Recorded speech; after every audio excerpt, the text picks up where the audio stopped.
Hi, fourth graders. Welcome to Art in Action.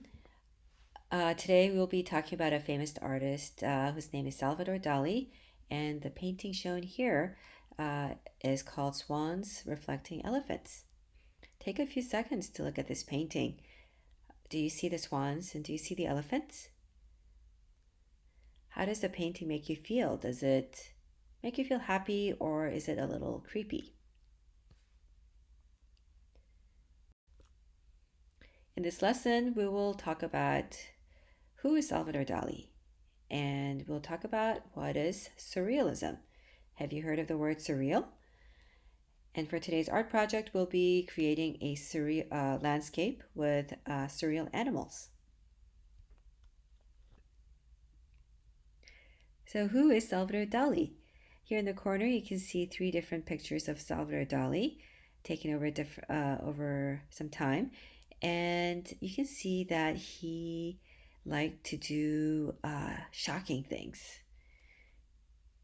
He was born in Spain about more than 100 years ago, and he moved to the United States when he was around 40 years old.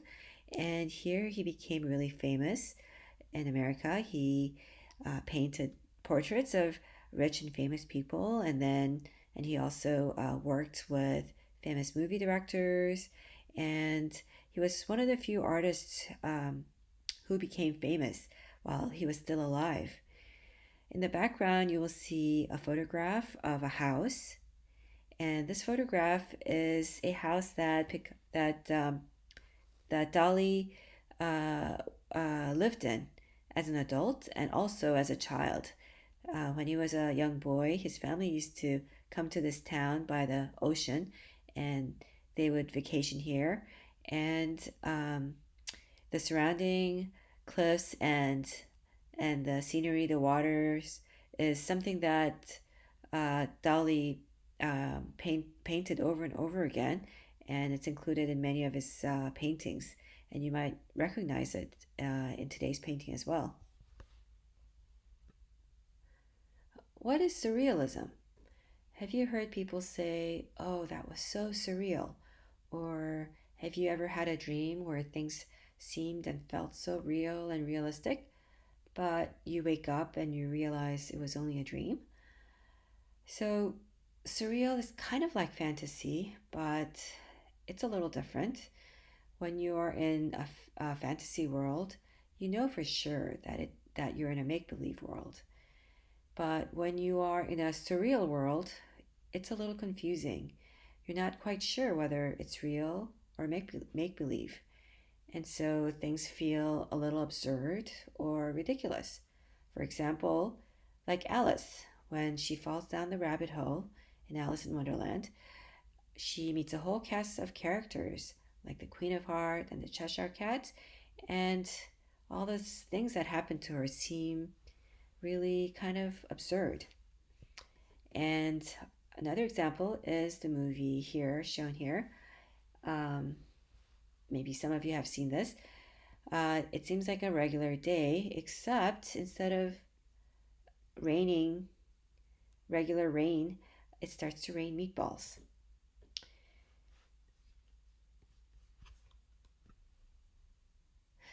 On this slide are some famous surrealism artwork. The top two are by Dali. The one here on the top left corner is called the lobster telephone. And doesn't it look absurd? The one on the top right corner shows clocks that look really realistic, but why are they melting? And why are they located in a really barren landscape? On the bottom here, you see men who are dressed for the rain with a rain jacket, and some they look like carrying umbrellas, but instead of rainfall, it's actually raining men who are dressed for rain. It's very surreal. So why do you think surrealistic artists? Why do you think they painted these types of artwork? Do you think they enjoyed shocking people? Do you think they had a reason for painting these objects? Do they want you to ask questions? Do they want you to look more closely at their artwork? So here is today's painting, Swans Reflecting Elephants. Let's look at it more closely. Maybe some of you have already identified the swans.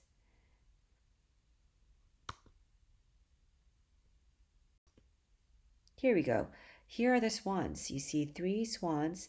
They look like they're by the water, edge of the water, and their reflections are also shown, except their reflections are elephants. That is bizarre. Here on the left side of the painting, in this barren landscape, there is a man who is dressed like a normal guy, and he's looking away, looking down. Looks like he's kind of thoughtful, but he looks really out of place.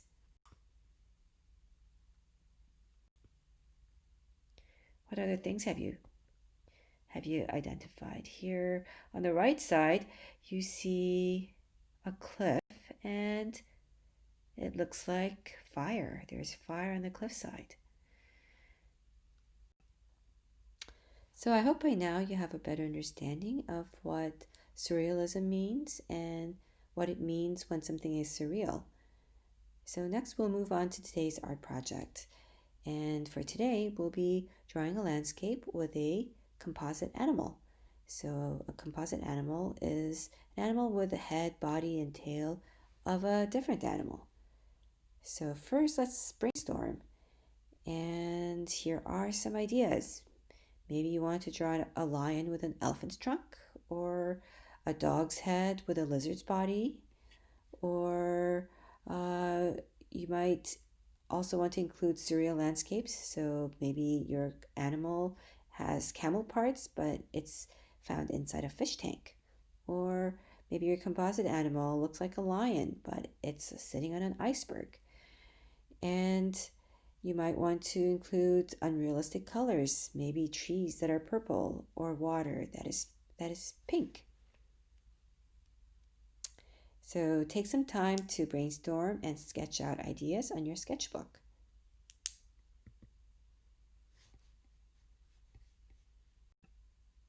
Here on this slide are some photographs of animals that you can use to help while you're drawing.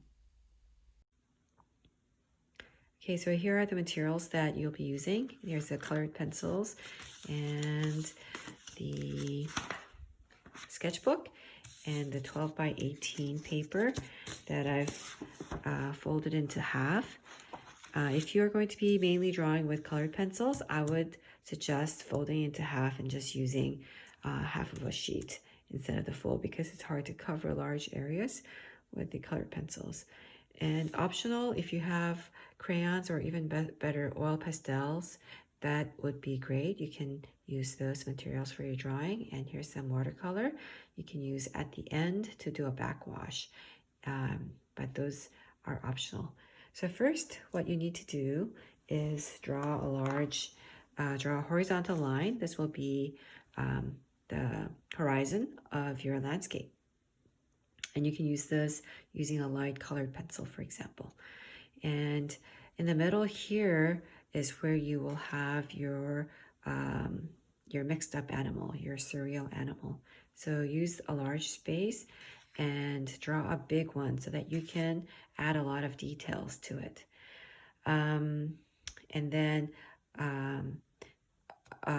any other space you can add your details of your landscape, for example, by adding trees or rocks or hills.